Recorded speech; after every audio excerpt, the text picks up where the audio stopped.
অর্থনৈতিক সংকট, দুরারোগ্য ক্যান্সার, পারিবারিক বিচ্ছেদ আর একের পর এক স্বজন হারানোর বেদনা, সব মিলিয়ে যেন এক ট্র্যাজেডির নাম গোবিন্দচন্দ্র পাল। বলতে পারেন, এক জীবনে একটা মানুষ কতটাই না দুঃখ, কষ্ট আর বেদনা সহ্য করতে পারে, কতটা অসহায় হলে তাকে দেয়ালে পিঠ ঠেকে যাওয়া বলে। মাত্র ৩৫ বছরের এই যুবকের যেন দুঃখের আর কোনো সীমা নেই। ক্যান্সার ধরা পড়ার পরে সর্দির থেকে অপারেশন করে কিন্তু চিকিৎসা করতে পারতেছি। নিজে দীর্ঘদিন ধরে ক্যান্সারে আক্রান্ত হয়ে চিকিৎসার অভাবে মৃত্যুর প্রহর গুনছেন। দুরারোগ্য ব্যাধির সাথে এই অসম লড়াইয়ে যিনি সর্বদা পাশে থেকে তাকে মানসিক সাপোর্ট দিতে পারতেন, সেই প্রিয়তমা স্ত্রী গোপালের অসুস্থতা ও আর্থিক দুরবস্থার কারণে ছেড়ে চলে গেছেন অন্যত্র। সাথে নিয়ে গেছেন আদরের একমাত্র সন্তানকেও। গোবিন্দর বউ তো ভালোই আছি, কিন্তু এরার ইয়েতে গেছে গা, টাকা পয়সা নাই, অর্থনৈতিক নাই, কষ্ট করন লাগে মেয়ে গানিয়া। এরা কিন্তু কষ্ট দিতে না, এরা অনেক সুখেই রাখছে, কিন্তু হ্যাঁ মানে না, হচ্ছে বৃদ্ধ যে মা বাবা তারারে কাজ করে রাখা হয়তো সমস্যাই। এদিকে সংসারের অভাব অনটন ও মানসিক যন্ত্রণায় কিছুদিন আগে গোপালের ছোট ভাই আত্মহত্যা করে। সেই শোক সইতে না পেরে মৃত্যুবরণ করেন তার মা।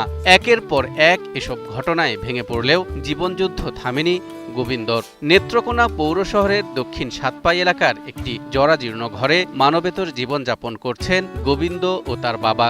যাওয়ার পরে তো যত অসুস্থ মা কাজকর্ম করে রাখা হয়েছে, অনেক কষ্ট হয়েছে। এখন তো বাবা থাকা হয় কাজকর্ম করে, ওরা অনেক কষ্টে আছে।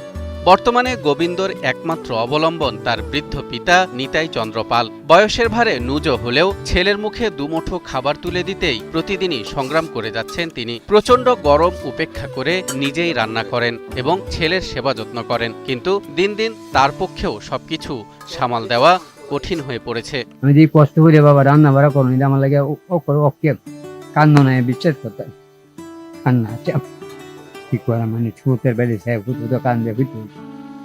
আমি কি করি আর বুদ্ধি কি করবো, ভাত রান্না খাইতে পারে না, গলা গেড়ে খাইতে পারে না খোলা। অথচ একটা সময় বেশ সাজানো গোছানোই ছিল এই সংসার। বাজারে সবজির দোকান করে যা আয় হতো তা দিয়ে গোপালের দিনগুলো বেশ ভালোই কাটছিল। কিন্তু মরণ ব্যাধি ক্যান্সারের আঘাতে নিমেষেই তছনছ হয়ে গেছে তার সুন্দর সাজানো সংসার। আগে আমি একটা সময় ভগবানের আশীর্বাদে আমি ভালোই ছিলাম, আমি সবজির ব্যবসা করতাম, তারপর কোনোরকম ভাবে চলতে পারছি। বর্তমানে কখনো খেয়ে কখনো না খেয়ে দিন কাটছে গোবিন্দ ও তার বাবার। নিত্যদিনের খাবার জোগাড় করতেই যেখানে হিমশিম খেতে হয়, সেখানে চিকিৎসার টাকা জোগাড় হবে কি করে? ডেবল চিকিৎসা আমার পক্ষে সম্ভব হতে না। এখন ক্যান্সারের জাম আবার রয়ে গেছে, যে আমি যে চিকিৎসা করব সেই চিকিৎসা করার মতো আমার কাছে সামর্থ্য নেই। এমন অবস্থায় সমাজের বিত্তবান ও সচ্ছল ব্যক্তিদেরকে গোবিন্দ ও তার বৃদ্ধ বাবার পাশে এসে দাঁড়ানোর জন্য আকুল আবেদন জানিয়েছেন এলাকাবাসী। আপনারা দয়া করে এই গোবিন্দর পাশে দাঁড়ান, গোবিন্দর পাশে দাঁড়ান। অনেক অসহায়, বাবা অসুস্থ, এক বেলা রান্না করলে আরেক বেলার খাবার আশা নাই।